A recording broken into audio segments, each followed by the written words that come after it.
Now this illustration deals with the topic head under single management in accordance with NEC 225.32 exception 1. Now under single management, an industrial related type facility, this rule would apply. Now we've been talking about this exception 1, and now we're going to kind of illustrate it more.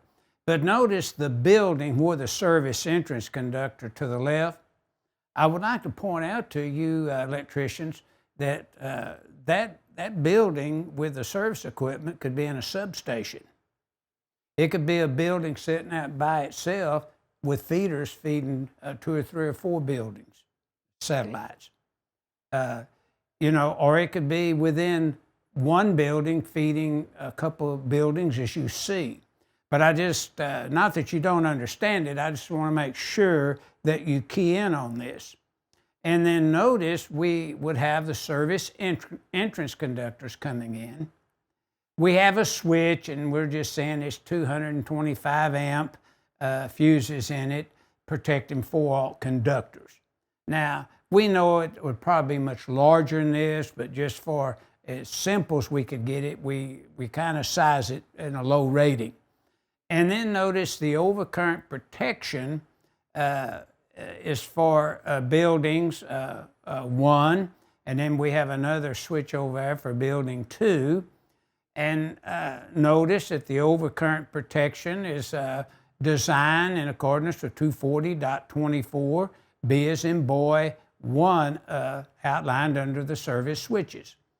The service equipment or subpanel used for service equipment, we use this equipment listed and labeled in accordance with 110.3 B and C, as you see in the illustration.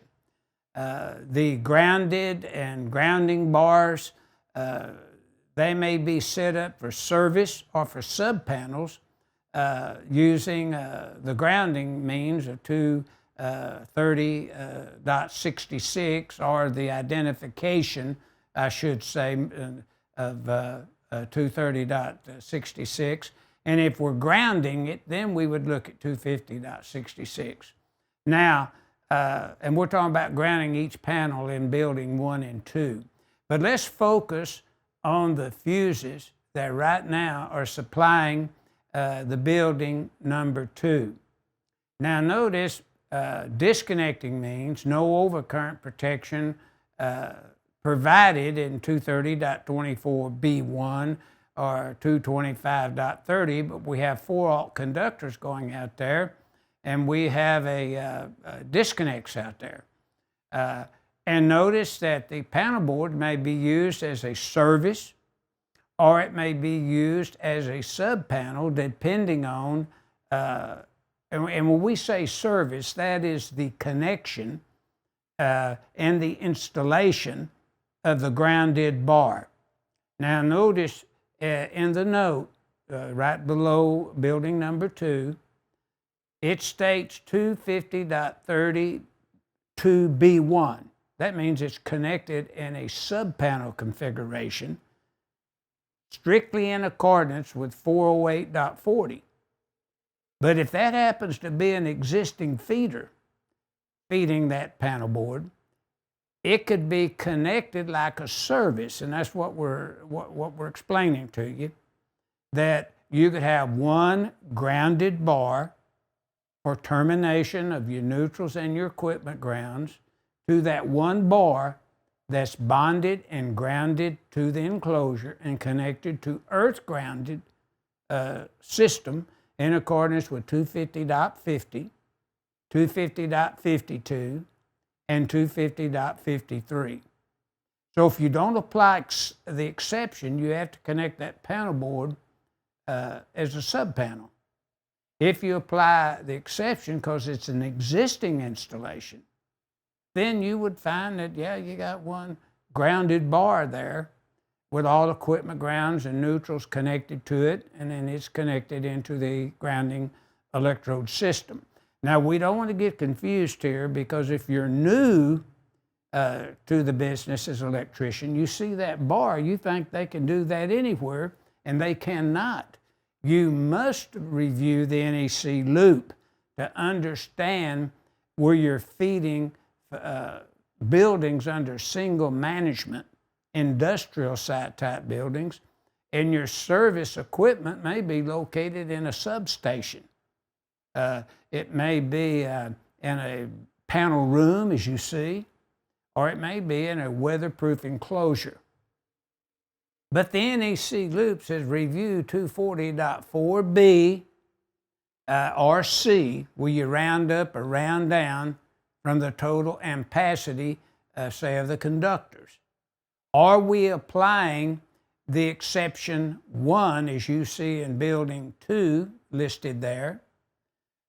Are you not applying the exception, but you're installing a new building, such as building 1, then you have to treat that panel board as a sub-type panel.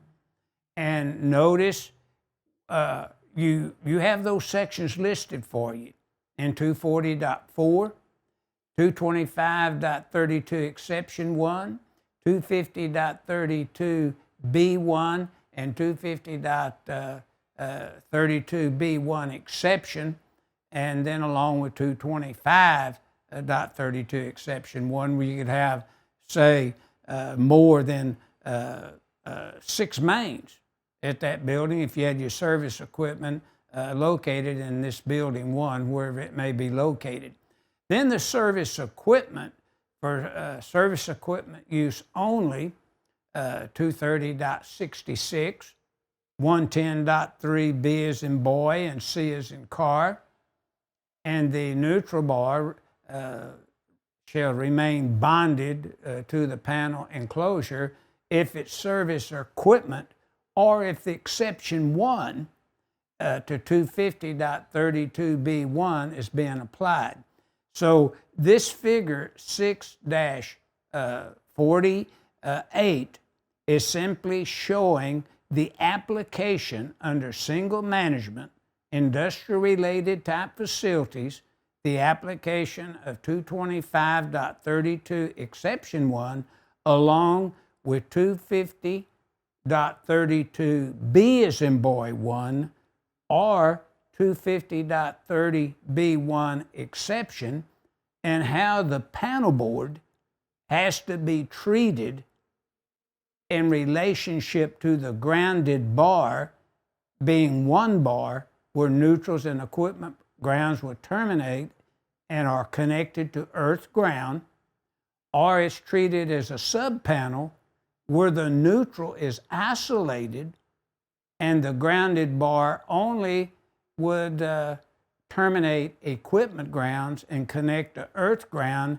in accordance with the mentioned sections. So that's what we're illustrating to you in figure 6-48.